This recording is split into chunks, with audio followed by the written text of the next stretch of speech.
Allahumma shalli ala sayyidina Muhammad wa asghiri zalimin biwalimin wa akhrijna min bainihim salimin wa ala alihi wa sahbihi ajma'in.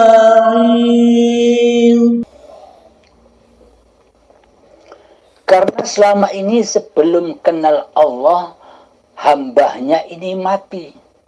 Dalam keadaan mati di sisi Allah. Mati apanya? Bukan mati badannya. Akan tetapi yang mati jiwanya. Mati kesadarannya akan bertuhan. Karena selama ini yang jadi Allah, yang berposisi menjadi Tuhan adalah diri yang fana. Yakni hambanya lah yang berposisi menjadi Tuhan. Karena selama ini hambanya lah yang merasa dirinya yang wujud. Hambanya lah yang merasa dirinya yang hidup. Hambanya lah yang merasa dirinya yang berkuasa. Dan sebagainya. Semuanya diaku-akui sebagai sifat diri manusianya. Inilah kematian di sisi Allah. Kematian jiwanya. Hati yang keras melebihi kerasnya batu. Ketika hamba sudah difahamkan oleh Allah tentang ilmu hakikat dan makrifat, maka ditiupkanlah trompet peperangan untuk melawan hawa nafsu, iblis dan setan serta dajjalnya. Karena dajjal itu sesungguhnya secara hakikatnya, untuk secara syariatnya memang dajjal itu ya berupa dohir manusia, berupa bentuk makhluk yang kapan datangnya tidak tahu. Akan tetapi dajjal di sisi Allah itu sudah ada, sudah wujud, sudah nyata sejak Nabi Adam diciptakan hingga saat ini sampai akhir zaman. Dajjal itu sudah nyata, sudah ada. Allah selalu memerintahkan kepada Nabi Adam untuk berdoa, ya Allah, hindarkanlah aku, hindarkanlah kami dari fitnahnya Dajjal. Coba kita renungkan, coba kita hayati. Bila fitnahnya Dajjal saja sudah datang, bagaimana mungkin Dajjalnya tidak wujud? Berarti ketika fitnahnya saja sudah datang, berarti Dajjalnya kan sudah wujud, sudah nyata keberadaannya. Jadi yang dimaksud Dajjal itu siapa? Yang dimaksud Dajjal itu adalah yang memakan buah khuldi. Yakni manusia ketika datang detik-detik akil balik, maka seluruh manusia memakan buah terlarang, buah larangan, buah yang tidak boleh dikonsumsi manusia. Apakah buah larangan itu? Buah larangan itu adalah buah pengakuan diriku yang hidup, diriku badan ini, dirikulah yang ibadah, dirikulah yang sholat, dirikulah yang berilmu, dan sebagainya. Inilah buah khuldi itu. Buah terlarang itu yang tidak boleh, yang haram dimakan oleh manusia. Yakni haram diakui sebagai sifat manusianya. Inilah ketika manusia sudah memakan buah khuldi, inilah hakikat dajjalnya. Yakni hawa nafsu mulai mengaku-ngakui ketika datang detik-detik akil balik, disitulah hakikat manusia dilahirkan. Bukan saat bayi. Syariatnya memang saat bayi. Akan tetapi hakikatnya manusia didatangkan oleh Allah sebagai tamu di dalam hidup dan badan ini hanya untuk wa ma khalaqtul jinna wal insa illa liya'budun, hanya untuk mengabdi kepada Allah. Di dalamnya hamba tidak boleh labbaik Allahumma labbaik, labbaik la syarika laka labbaik. Di dalamnya hamba tidak boleh mensekutukan Allah dengan dirinya, yakni syirik, tidak boleh syirik. Karena hakikat Masjidil Haram itu adalah badan-badan ini, badan yang suci, ketika badan belum teraku-akui oleh badan manusianya. Dan Baitullah adalah hidup ini, ketika hidup masih belum teraku-akui hidup manusianya. Di saat bayi. Nah, ketika Dajjal mulai menguasai hidup dan badan ini sebagai miliknya, disitulah Dajjal atau hawa nafsu diri manusia ini sudah mulai mengaku-ngaku menjadi Tuhan. Tapi selama ini kita tidak menyadarinya.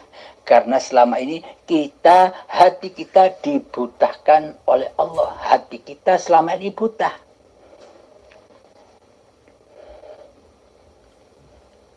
Dan Dajjal selamanya atau hawa nafsu selamanya tak akan ridho, tak akan rela bila menyembah kepada Allah.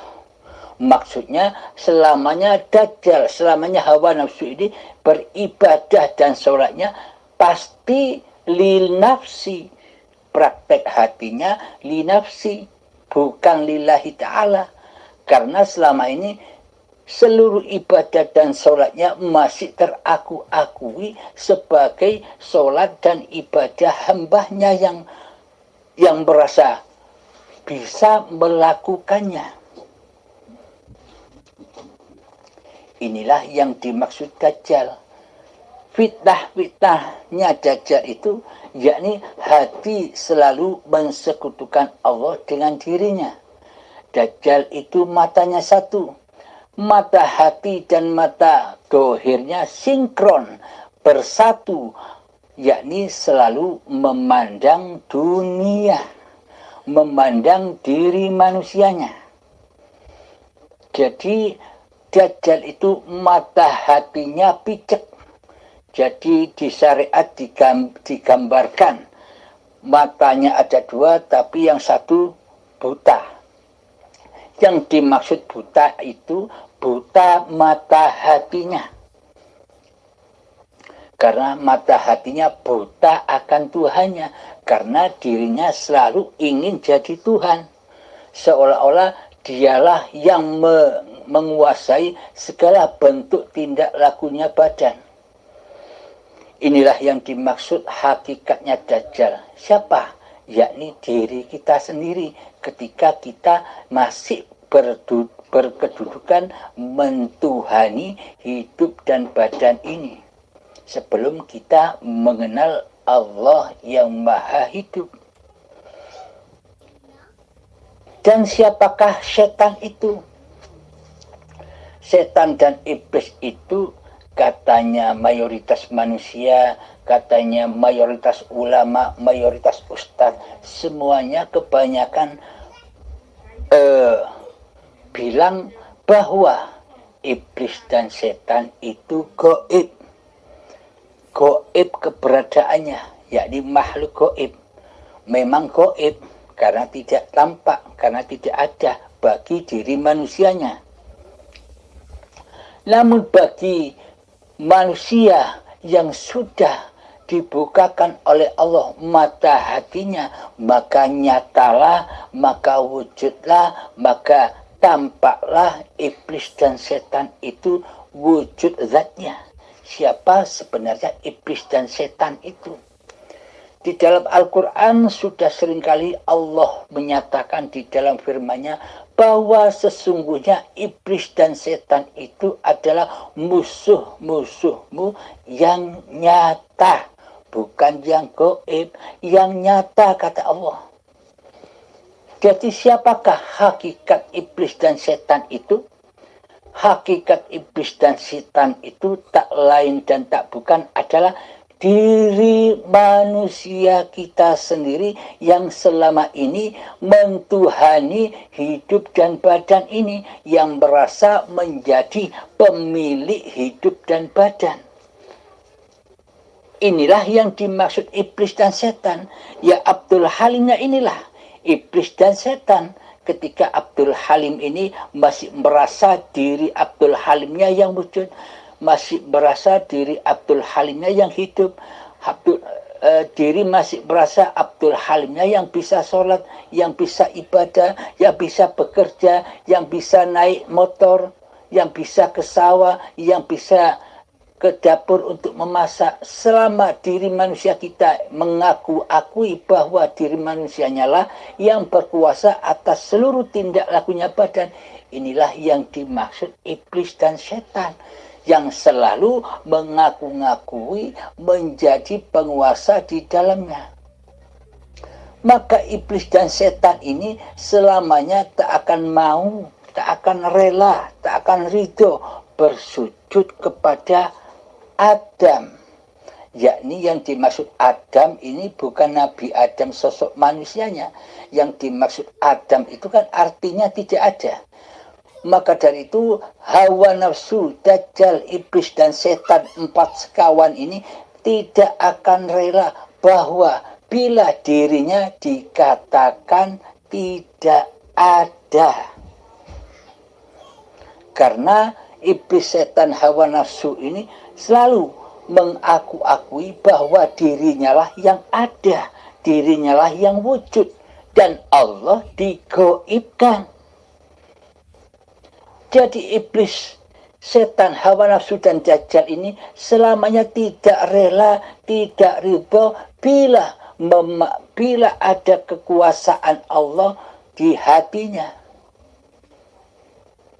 Maka pasti mereka tidak akan ridho bila ada Allah lagi memasak, Allah lagi bekerja, Allah lagi naik motor, Allah lagi merokok, Allah lagi minum kopi. Maka hatinya tidak akan ridho bila ada kekuatan lain selain dirinya.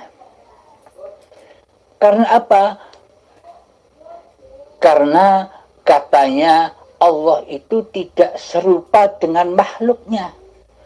Itu yang membuat belenggu hati para manusia yang belum mengenal Allah.